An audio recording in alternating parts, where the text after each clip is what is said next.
নমস্কার বন্ধুরা, আশা করি আপনারা সবাই ভালো আছেন।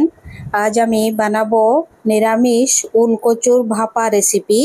তো এটি কিভাবে বানাই হাতে মেখে নিরামিষ উলকচুর ভাপাটি চলুন দেখে নেবেন। গরম ভাতের সঙ্গে একদম দুর্দান্ত জমে যাবে একদম। প্রথমে দেখুন, এই যে আমি 250 গ্রাম উলকচু নিয়েছি। এটি খোসা ছাড়িয়ে না কেটেই আমি টুকরো টুকরো না করে এটি আমি সেদ্ধ করে নেব। কারণ আগে থেকে যদি আমি কাঁচা টুকরো করতে যাই, এটি টুকরো করা যায় না, গুঁড়ো গুঁড়ো হয়ে যায়।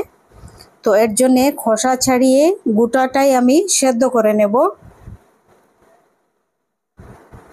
এই যে এই বাটিতে আমি সেদ্ধ বসিয়ে দিচ্ছি। দেখুন, খোসা ছাড়ানোর পর ধুয়ে ভালো করে এবার সেদ্ধ করে নিচ্ছি 5 মিনিট।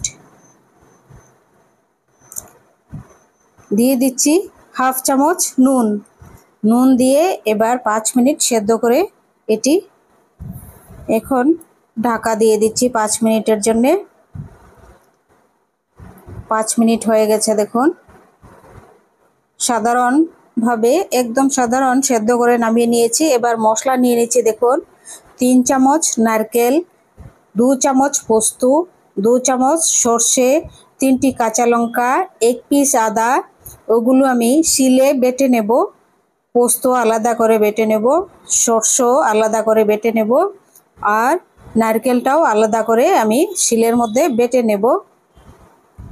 এবার দিয়ে দেখুন, সেদ্ধ করার পর পিস করেছি এই উলকচু পিস করার পর হাফ চামচ নুন ভালোভাবে এটি দিয়ে দিলাম। দিয়ে দিচ্ছি হাফ চামচ কাশ্মীরি লাল লঙ্কা পাউডার। এখন দিয়ে দিচ্ছি হাফ চামচ এরকম হলুদ পাউডার।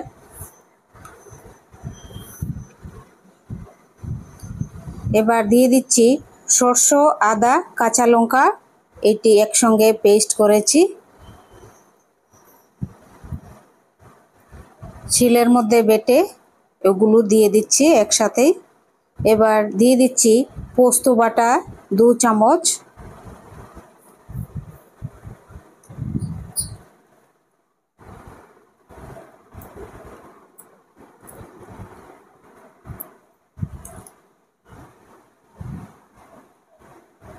এখন দিয়ে দেব 2 চামচ নারকেল বাটা।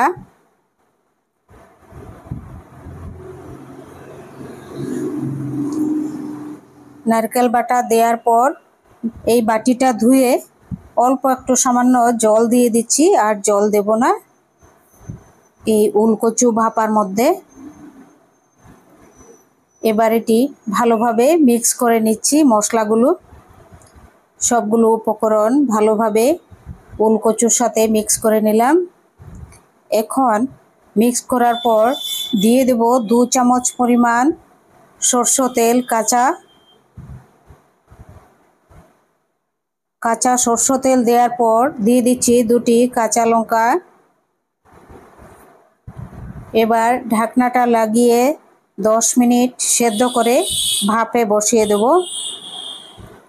এই বাটির মধ্যে জল নিয়েছি হাফ কাপ। এই দেখুন, হাফ কাপ জলের মধ্যে আমি এটি 10 মিনিট সেদ্ধ করে নেব ভাপে। 10 মিনিট হয়ে গেছে। দেখুন কত দুর্দান্ত হয়েছে। দেখুন, মানে বোঝাই যাচ্ছে না যে এটি উলকচু, মনে হচ্ছে পনির। খেতেও যেরকম, দেখতেও তেমনি একদম অসাধারণ। এরকমভাবে উলকচুর ভাপা বানিয়ে খেয়ে দেখবেন, দুর্দান্ত। নারকেল বাটা, পোস্ত বাটা দিয়ে, সর্ষে বাটা দিয়ে, আর আদা কাঁচা লঙ্কা বাটা, আর কিছু নয়।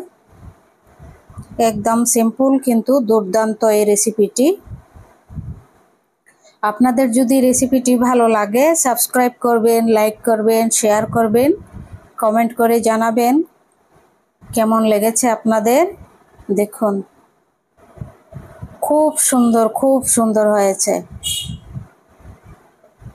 আপনাদের জানি না, অবশ্যই নিশ্চয়ই ভালো লাগবে। এরকম বানিয়ে দেখবেন। আর সরষের তেল দিয়েছি বলে আমি আর ঘিটা ব্যবহার করিনি। খুব সুন্দর নরম হয়েছে ওলকচু ভাপা। শুধু 10 মিনিটই বানিয়ে নিতে পারবেন। 10 মিনিট ভাপা সেদ্ধ হতে টাইম লেগেছে।